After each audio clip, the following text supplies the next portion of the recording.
ನಮ್ಮ ಮೈಸೂರಿನಲ್ಲಿ field marshal KM ಕರಿಯಪ್ಪನವರ ಪುತ್ಲಿಯನ್ನು ಇವತ್ತು ಮಾಲಾರ್ಪಣೆ ಹಾಗೂ ಪುಷ್ಪಾರ್ಚನೆಯನ್ನು ಮಾಡಿದ್ದೀವಿ. ಇವತ್ತು ಎಲ್ಲರಿಗೂ ಗೊತ್ತಿರೋ ಹಾಗೆ ಕಾರ್ಗಿಲ್ ವಿಜಯ ದಿವಸನ್ನು ಆಚರಿಸ್ತಾ ಇದ್ದೀವಿ. ಎಲ್ಲಕ್ಕಿಂತ ಮುಖ್ಯವಾಗಿ ನಮ್ಮ ವೀರ ಯೋಧರು, ಮುಖ್ಯವಾಗಿ ನಮ್ಮ ಹುತಾತ್ಮರಾಗಿರ್ತಕ್ಕಂಥ ಯೋಧರನ್ನು ಇವತ್ತು ಸ್ಮರಣೆ ಮಾಡಬೇಕಾಗಿದ್ದಾರೆ. ಅವರ ತ್ಯಾಗ ಆವತ್ತು ಅವರು ನಡೆದಿರುವಂಥದ್ದು, ಆ ಆಪರೇಷನ್ನಲ್ಲಿ ಕಾರ್ಗಿಲಲ್ಲಿ ನಡೆದಿರುವಂಥದ್ದು, ಅದು ಒಂದು ಭಾರತದ ಒಂದು ಮಿಲಿಟರಿ ಹಿಸ್ಟ್ರಿಯಲ್ಲಿ ಭಾಳ ಒಂದು ಶ್ರೇಷ್ಠವಾದಂಥ ಒಂದು ಆಪರೇಷನ್ನು. ನಮ್ಮ ಭಾರತದ ಗಡಿಯನ್ನು ರಕ್ಷಣೆ ಮಾಡಿದ್ದಾರೆ, ಒಂದು ಮುಖ್ಯವಾದಂಥ ಸ್ಥಳವನ್ನು ರಕ್ಷಣೆ ಮಾಡಿದ್ದಾರೆ ಮತ್ತು ಭಾರತದ ಒಂದು ನೆಲ ಅದಕ್ಕೂ ಕೂಡ ರಕ್ಷಣೆಯನ್ನು ಕೊಟ್ಟಿರ್ತಕ್ಕಂಥದ್ದು ನಮ್ಮ ವೀರ ಯೋಧರನ್ನು ಇವತ್ತು ಸ್ಮರಣೆ ಮಾಡ್ತಾ ಇದ್ದೀವಿ.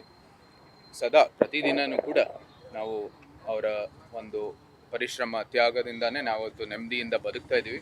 ಅದಕ್ಕಾಗಿ ಇವತ್ತು ಮುಖ್ಯವಾಗಿ ಅವ್ರನ್ನ ಬೆಳಗ್ಗೆನೇ ಅವ್ರನ್ನ ನೆನಪು ಮಾಡ್ಕೊಳ್ತಾ ನಮ್ಮ ಮೈಸೂರಿನಲ್ಲಿ ನಮ್ಮ ಪಕ್ಷದ ವತಿಯಿಂದ ಇವತ್ತು ಅವ್ರಿಗೆ ಗೌರವವನ್ನು ಸಲ್ಲಿಸಿದೆ. ಸರ್, ನಿನ್ನೆ ಮಾತಾಡಿದ್ದಾರೆ, ನಾಲ್ವಡಿ ಕೃಷ್ಣರಾಜ ಒಡೆಯರ್ ಸರಿಸಮವಾಗಿ ಅಥವಾ ಅದಕ್ಕಿಂತ ಜಾಸ್ತಿಯಾಗಿ ಸಿದ್ದರಾಮಯ್ಯವರು ಮೈಸೂರು ಡೆವಲಪ್ ಮಾಡಿದ್ದಾರೆ. ಯಾವುದೇ ಒಬ್ಬರು ನಾಯಕರು ತಮಗೆ ಅಧಿಕಾರ ಸಿಕ್ಕಿದ್ರೆ ಅದು ಜನರಿಗೋಸ್ಕರ ಕೆಲಸ ಮಾಡೋದಕ್ಕೆ.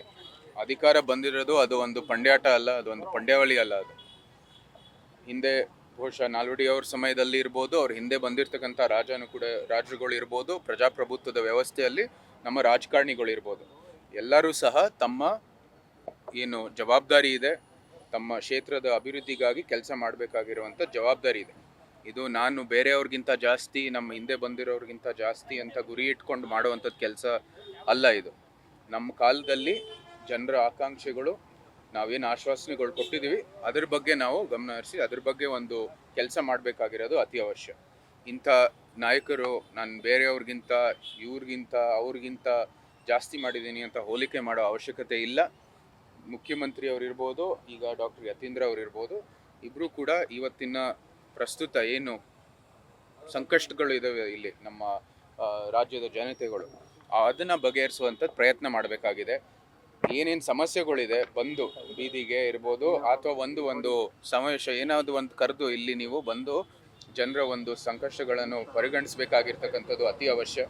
ಈಗಾಗಲೇ ಬೆಲೆ ಏರಿಕೆ ಇರ್ಬೋದು, ಈ ಅನೇಕ ಸಮಸ್ಯೆಗಳಿರ್ಬೋದು, ಮೈಸೂರಿನಲ್ಲಿ ಅಭಿವೃದ್ಧಿ ಲೆಕ್ಕ ಇರ್ಬೋದು, ನಮ್ಮ ಏರ್ಪೋರ್ಟ್ 10 ವರ್ಷದಿಂದ ಏನೂ ಕೆಲಸ ಆಗಿಲ್ಲ, 15 ವರ್ಷದಿಂದ. ಅದ್ರ ಬಗ್ಗೆ ಅವರ ಒಂದು ರಾಜ್ಯ ಸರ್ಕಾರದಿಂದ ಬರಬೇಕಾಗಿರ್ತಕ್ಕಂಥ ಏನು ಹಣ ಇರ್ಬೋದು ಅಥವಾ ಈ ಲ್ಯಾಂಡ್ ಅಕ್ವಿಸಿಷನ್ ಪ್ರಕ್ರಿಯೆ ಇದೆ ಅದು ಮುಗಿಸೋವಂಥದ್ದು ಕೆಲಸ ಮಾಡಲಿ. ನಮ್ಮ ಹಿಂದೆ ಬಂದಿರತಕ್ಕಂಥ ನಾಯಕರು ಮುಂದೆ ಬರುವಂಥದ್ದು ನಾಯಕರಿಗಿಂತ ನಾವೇ ಜಾಸ್ತಿ ಮಾಡಿದ್ದೀವಿ ಅಂತ ಹೇಳೋದು ಹೊರತು ಇದು ಬಂದು ಕೆಲಸ ಮಾಡೋದು ಅತಿ ಅವಶ್ಯ. ಇಂಥ ಮಾತುಗಳು ಮಾಡುವಂಥದ್ದು ಅವಶ್ಯಕತೆ ಇಲ್ಲವೇ ಇಲ್ಲ. ರಾಜಕಾರಣಿಗಳ ಕಂಪ್ಯಾರಿಸನ್ ಬೇರೆ ಪ್ರಶ್ನೆ. ಕಂಪ್ಯಾರಿಸನ್ ನಡೀತಾ ಇರುವಂಥದ್ದು ಮೈಸೂರು ಮಹಾರಾಜರಿಗೆ, ನಾಲ್ವಡಿ ಮಹಾರಾಜರಿಗೆ ಕಂಪೇರ್ ಮಾಡುವ ಲೆವೆಲ್ ಯಾವ ರಾಜಕಾರಣಿಗಳಿದ್ದಾರೆ ಇವತ್ತಿನ? ರಾಜಪ್ರಭುತ್ವ ಇರ್ಬೋದು, ಪ್ರಜಾಪ್ರಭುತ್ವ ಇರ್ಬೋದು, ಎಲ್ಲನೂ ಕೂಡ ನಮ್ಮ ನಾಯಕರಾಗಿ ನಮ್ಮ ಜನರ ಒಂದು ಹಿತಕ್ಕಾಗಿ ಕೆಲಸ ಮಾಡಬೇಕಾಗಿದೆ. ರಾಜಪ್ರಭುತ್ವದಲ್ಲಿ ತಮ್ಮ ರಾಜಧರ್ಮ ಮೇರೆಗೆ ನಾವು ಜನರ ಒಂದು ಹಿತರಕ್ಷಣೆಗೋಸ್ಕರ ಕೆಲಸ ಮಾಡಬೇಕಾಗಿದೆ. ಅದೇ ತತ್ವನೂ ಕೂಡ ಪ್ರಜಾಪ್ರಭುತ್ವದ ವ್ಯವಸ್ಥೆಯಲ್ಲಿ ಇವತ್ತು ಪ್ರಜಾಪ್ರಭುತ್ವದ ಚೌಕಟ್ಟಿನಲ್ಲಿ ಇದೆ. ಇವತ್ತು ಮುಖ್ಯಮಂತ್ರಿಯಾಗಿ ಅವರ ಜನರ ಹಿತಕ್ಕಾಗಿ ಕೆಲಸವನ್ನು ಮಾಡಬೇಕಾಗಿದೆ. ನಾನು ಇವ್ರಿಗಿಂತ ಜಾಸ್ತಿ ಅವ್ರಿಗಿಂತ ಜಾಸ್ತಿ ಹೇಳೋದ್ ಬದಲು ಬಂದು ಇಲ್ಲಿ ಏನಿದೆ ಸಮಸ್ಯೆ ಅದನ್ನ ಬಗೆಹರಿಸೋದಕ್ಕೆ ಪ್ರಯತ್ನ ಮಾಡಿದ್ರೆ ಒಳ್ಳೆ ಕೆಲಸ ಆಗುತ್ತೆ. ಇಂಥ ಹೇಳಿಕೆ ಮಾಡೋದು ಏನು ಅವಶ್ಯಕತೆ ಇಲ್ವೇ ಇಲ್ಲ. ಪದೇ ಪದೇ ಸಿದ್ದರಾಮಯ್ಯನವರ ವಿಚಾರದಲ್ಲಿ ಈ ತರದ ಹೇಳಿಕೆಗಳು ಹೊರಗಡೆ ಬರ್ತಾ ಇವೆ ಅಂದ್ರೆ ಇದ್ರಲ್ಲಿ ರಾಜಕಾರಣ ಏನಾದ್ರು ಇದೆಯಾ ಅಂತೇಳಿ ಜನರನ್ನ ಡೈವರ್ಟ್ ಮಾಡುವಂತದ್ದು ಏನಾದ್ರು?